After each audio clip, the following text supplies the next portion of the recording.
7월 4일 밤 EBS에서는 오삼 감독의 1997년작 페이스 오프를 방영했다. 페이스 오프란 영화는 FBI 요원과 테러범의 대결을 그린 액션 스릴러 영화이다. 명배우인 존 트라볼타, 니콜라스 케이지 등이 출연한다. 이 영화에서 주목할 부분은 세상에 둘도 없는 천하의 악당이 FBI 요원의 얼굴로 완전히 탈바꿈한다는 것이다. FBI의 첨단 의학 기술진의 도움을 받아 악당은 FBI 요원의 얼굴을 통째로 떠내어 자신의 얼굴에 이식시켜 FBI 요원의 삶을 살며 그의 가정과 직장에 이르기까지 인생 전체를 철저하게 파멸시키기 시작한다는 내용이다.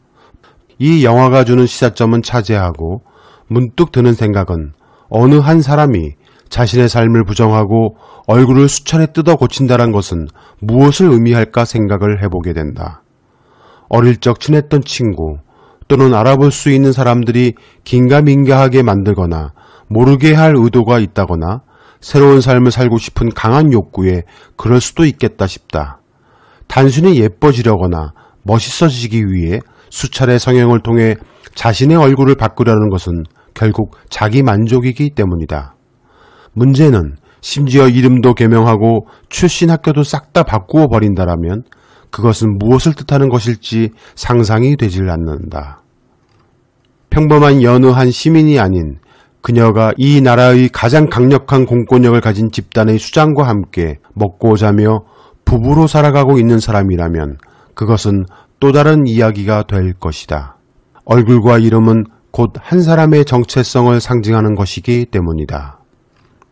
이름 김건희, 1972년생으로 서양화를 전공하였고 서울대 경영대학원 석사학위를 취득했으며 문화예술 콘텐츠 기업 코바나 콘텐츠 대표이사이고 2007년 주식회사 제임스 앤 데이비드 엔터테인먼트 코리아를 설립한 두 개의 회사 대표를 하고 있으며 1990년대 IT 사업붐이 일었을 때 주식을 통해 많은 돈을 벌어 그것을 미천으로 사업체를 운영해 재산을 불려 수십억 재산을 보유하고 있는 여성 재력가. 게다가 상당한 미모를 가지고 있는 학벌, 돈, 미모 등 여성으로서 무엇 하나 빠질 것 없는 여성. 그런 여성의 삶이 진실이라면 그녀는 세상의 많은 사람들로부터 부러움과 추앙을 받을 것이다. 게다가 나이 차이도 있고 오래전부터 그냥 알고 지낸 아저씨였는데 한 스님이 나서서 인연을 맺어줬다. 가진 돈도 없고 내가 아니면 영영 결혼을 못할 것 같아서 당시 만 52세이던 어느 한 남자와 12살 일하는 나이 차이임에도 불구하고 오랜 독신녀의 생활을 끝내고 결혼, 초혼임을 널리 알린 여성이라면 많은 남성들의 시샘을 받을만 할 것이다. 이 대목에서 여성들께 질문하고 싶다. 그냥 알고 지내던 아저씨, 12살 차이고 50대가 훌쩍 넘은 술을 좋아하며 돈도 모아둔 것이 없이 수중에 2천만 원이 전 재산인 남자가 자신이 아니면 영영 결혼을 못할 것 같아 결혼을 하는 여성이 있는지 무척 궁금할 따름이다. 이제 여기 또 다른 여성이 있다. 그녀가 누구인지는 모른다. 왜냐하면 그녀는 사라졌기 때문이다. 똑같이 1972년생인 한 여성. 이름은 김명신. 서울 강동구 명일동에 사는 여고 지망생들이 주로 1순위로 선호하는 고등학교는 한영고, 그리고 상일여고, 강동고 등이 있다고 한다. 지역 학부모들이 가장 비선호하는 학교는 명일여고라고 하는데 그 이유는 정확히 알 수가 없다. 강동구 엄마들의 모임이란 카페에 올라온 명일여고에 대한 평판은 그 지역 다른 여타 고등학교에 비해 매우 좋지 않은 듯 보인다. 그래서 보통 3순위쯤에 적는다고 한다. 여하간 명일여고 출신의 한 여성, 그리고 단국대학교 천안 캠퍼스의 특정과는 알 수가 없고 금방 원룸에 기거하며 생활하다 졸업을 했는지조차 명확치 않고 미술학원을 다니면서 아버지는 일찍 여의고 여관 숙박업을 하던 자신의 엄마로부터 경제적 도움을 받았던 그녀. 그러다 28살 즈음인 2000년 혼인신고도 하지 않은 채 노보텔 예식부에서 아산병원 산부인과 의사와 만나 결혼해 서울 서대문구 홍제동에 살다 어떤 이유에서인지 돌연 헤어져 결혼 4년여 만에 모친의 집으로 돌아왔다. 그녀 모친의 입장에서는 의사와 결혼했다고 사방으로 자랑을 하고 다녔다고 하는데 이 일로 많은 스트레스를 받았다고 한다. 그러다가 모춘의 가락동 대련 아파트에 증여세도 내지 않고 입주, 홀로 사면서 자신의 일을 했다고 하는데 어떤 일을 했는지는 불분명하다. 혹자는 당시 서울 강남에 있는 라마다 르네상스 호텔에서 자주 목격을 했다고 하는데 그 호텔 지하 등에는 상당한 재력가들이 들락거리는 대형 호화 클럽이 있었다고 한다. 또한 그 호텔에는 그림 전시회장이 있었는데 거기서 일을 했던 사람도 있다. 떠도는 소문에는 그녀가 라마다 르네상스 호텔 사주인 고령의 조남욱 회장의 시중을 들고 있었다고 한다. 무슨 시중을 들었단 겐지 그것은 알 수가 없다. 떠도는 소문처럼 김건희가 조 회장의 비서를 하였을까? 사실인지 아닌지는 확인할 수 없다. MBC 스트레이트에서는 도이치모터스 주가 조작 방송 마지막 부분에서 조남욱 회장에게 김건희를 물어보았다. 그런데 조 회장은 대답하지 않고 자리를 피해버렸다. 조남욱 회장은 어떻게 김건희를 알게 되었을까? 여하간 당시 워낙 인기가 좋아 이 호텔의 앞 사거리가 불 꺼지지 않는 르네상스 호텔 사거리라고 불릴 정도로 강남구 역삼 지역에서는 꽤나 상징적인 호텔이었다. 르네상스 호텔의 운영법인은 삼부토건의 자회사 남우관광이었다. 그러나 호텔 운영 주체인 남부토건의 경영 악화로 인해 2016년 메리어트 체인의 이름인 르네상스는 사라지고 블레상스 호텔이라는 이름으로 변경되었다가 2016년 10월 영업을 종료했다. 2017년 건물이 철거되고 그 자리에는 35층과 30층짜리 쌍둥이 빌딩이 올라가고 있다. 그중 37층짜리 건물에 로즈우드 호텔이 들어올 예정이라고 한다. 그리고 그녀는 사라진다. 최은순, 또 다른 여성이다. 남편은 일찍 여의고 홀로 남양주시 화도읍에서 모텔 등 여관 숙박업을 운영하며 부실채권 등으로 나온 토지나 건물 등을 경매로 사들여 다시 되파는 방식으로 재산을 모은 주변의 말로는 여러 남자와 동거하며 살고 있었다란 여성이 있다. 그녀는 돈에 대한 남다른 집착이 강한 여성이라 한다. 2003년 4월 즈음, 그러니까 그녀의 딸인 김명신이 첫 이혼을 하기 1년여 즈음 지인으로부터 솔깃한 제안을 받는다. 투자만 하면 대박날 거란 말에 지인을 따라 한 남자를 소개받는다. 소개받은 남자의 이름은 정대택.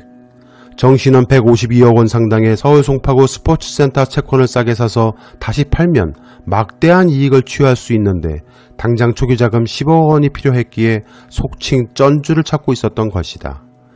이를 찾아온 최 씨에게 제안했고 둘은 이익금을 절반씩 나누기로 약정서를 썼다. 초기 자금 10억 원을 최 씨가 대고 나머지 90억 원 PF로 질권을 설정해 대출을 받기로 했던 것이다. 결국 투자금을 댄 최 씨는 채권을 99억 원에 낙찰받아 약 53억 원이라는 막대한 이익을 남겼다. 그래서 약속대로 26억 5천만 원씩을 나눠 갖기로 했다. 정대택 씨는 자신의 중학교 동창인 법무사 백윤복 씨의 입회하에 체결한 약정서를 근거로 최은순 씨에게 이익의 절반을 달라고 요구했다. 그러나 최 씨는 정 씨의 강요로 약정서를 체결했다며 그를 강요, 사기, 미수 등의 혐의로 고소했다. 그러면서 정대택 씨의 중학교 동창이었던 법무사 백윤복 씨에게 솔깃한 제안을 한다. 현금 2억 원과 아파트 한 채를 줄 테니 위증을 해달란 것이었다. 그중 아파트 한 채는 최은순 씨가 자신의 딸이 살고 있는 김명신의 가락동에 있는 대련 아파트를 말한다. 이른바 모해 위증, 즉 정씨를 모해할 목적으로 법정에서 법률에 따라 선서한 백 씨의 증언을 허위로 진술을 하게끔 한 것이다. 이렇게 법무사 백 씨는 이익의 반을 나누기로 했다는 말을 들은 적 없다는 취지로 법정에서 진술했다. 법원은 최 씨의 손을 들어줬고 정 씨는 2004년 11월 1심에서 징역 1년에 집행유예 3년의 유죄 판결을 받았다. 그리고 시간이 지나 법무사 백 씨가 양심의 가책을 느꼈는지 최 씨로부터 아파트와 2억 원을 받고 위증을 했다고 자백을 해서 상황은 반전됐으나 백 씨는 오히려 변호사법 위반으로 2년이라는 실형을 선고받았다. 변호사 자격이 없으면서 변론을 이유로 최 씨로부터 2억 원을 받았다는 혐의였다. 정대택 씨는 백 씨의 자백을 근거로 최 씨와 그녀의 딸 김 씨 등을 모해 위증 교사죄 등으로 고소했으나 검찰은 관련 사건을 모두 불기소 처분하고 정 씨를 무고죄로 기소해 오히려 정대택 씨가 징역 1년을 선고받았다. 이 대목에서 다시 그녀가 등장한다. 최은순 씨의 딸 김 씨, 그녀가 등장한다. 그녀의 딸 김명신이다. 최은순 씨는 정대택 씨와 백 씨와의 법정 다툼을 위해 법적 조력자가 필요했다. 그것은 막강한 법적 권한을 가진 사람일수록 더욱 좋았을 것이다. 통상 이러한 문제는 민사법에 의해 소송이 진행되는 것이 일반적인데 이를 형사건으로 끌고 가기 위해선 유일하게 형사 기소권이 있는 막강한 권력이 필요했다. 그것은 검사다. 그러한 막강한 뒷배의 필요성을 위해 이혼하고 홀로 살고 있는 자신의 딸과 그 돈을 지키기 위해 어떠한 방법으로 검사에게 접근한다. 검사 양재택. 서울대학교 법과대학을 졸업하고 사법연수원 14기로 전주지청장, 대전지방검찰청, 서울남부지방검찰청 차장검사 등을 지낸 사람이다. 결혼하여 부인과 자녀들은 외국에서 살고 있는 기러기 아빠. 겉으로 보기엔 열심히 공직생활로 돈을 벌어 외국에 있는 가족에게 생활비를 보내는 건실한 가장이다. 막강한 검사가 필요했던 최은순과 김명신 두 모녀는 라마다 르네상스 조남욱 회장으로부터 거물급 검사인 양재택을 소개받는다. 라마다 르네상스 호텔은 경부고속도로와 서울 지하철 등을 시공한 토목건축 엔지니어링 회사 삼부토건이 주인이었다. 지금은 부도가 났지만 한때 대한민국을 좌지우지한 집안이었다. 왜 당시 라마다 르네상스 조 회장이 김명신에게 양재택을 소개했는지는 여러분의 상상에 맡기겠다. 이후 양재택과 김명신은 남녀관계로 발전한다. 급속도로 가까워진 둘은 법원거리로 유명한 서초동에 있는 아크로비스트라라는 약 60평대의 아파트를 특별 분양받는 특혜를 누린다. 그렇게 둘은 이 아파트 3층에서 동거 생활을 시작한다. 그 후 최은순 씨와 정태택 씨는 이익금을 반으로 나누자는 것에 대한 최은순 씨의 독식으로 인해 소송이 벌어졌다. 그리고 양재택 검사가 소송에 관여하기 시작한다. 정태택 씨의 말에 의하면 최은순 씨와 김명신은 양재택 검사에게 청탁의 대가로 많은 돈을 건네주었다고 한다. 두 모녀는 검사 양재택을 매수하기 위해 미국에 거주하는 양재택의 부인 김은옥에게 수차례에 걸쳐 미화 수만 불을 송금해 뇌물 공여죄에도 해당한다고 정태택 씨는 말한다. 추후 정태택 씨는 양재택이 서울남부지방검찰청 차장검사로 승진하면서까지 계속 관여를 하길래 청탁 대가로 돈이 들어간 사실을 알고 양 검사와 그 모녀를 뇌물수수, 뇌물공여 혐의 등으로 고소하였다. 정태택 씨와 최은순 씨의 법적 문제는 민사법에 의한 것이나 이것을 형사법으로 다루기 위한 일들이 벌어졌다. 김명신의 엄마 최은순 씨에게도 내연남이 있었다. 그 남자의 이름은 김충식. 그가 정태택 씨를 사기 등의 명목으로 형사고소를 한 것이다. 이렇게 이 문제는 형사사건으로 변모한다. 그런데 내연남 김충식의 딸이 미국에서 이메일로 법원에 사실 확인서를 보내면서 양심 고백을 한다.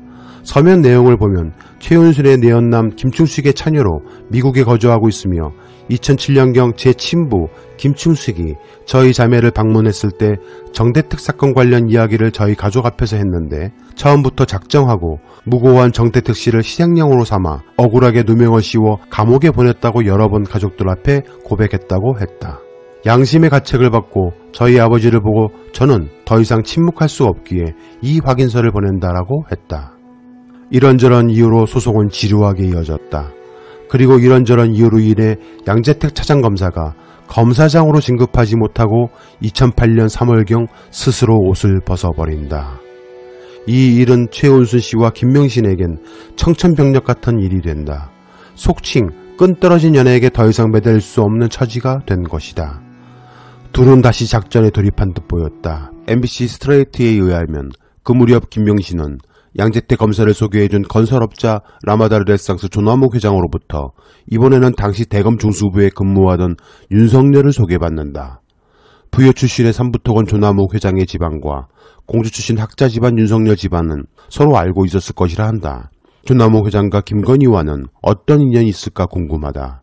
MBC 스트레이트의 인터뷰를 피해야 할 만큼 조 회장이 김명신과 관계가 없다라면 중매를 왜 하였을까라는 의문이 생긴다.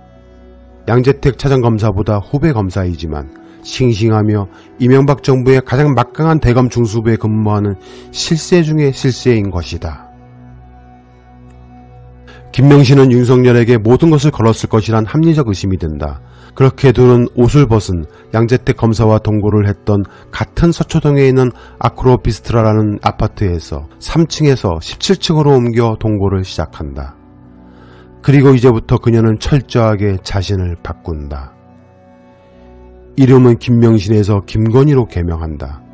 문제는 이 아파트에 전세 설정권자가 있는데 특이하게 일반적인 개인이 아닌 삼성전자가 전세 설정이 되어 있는 것이다.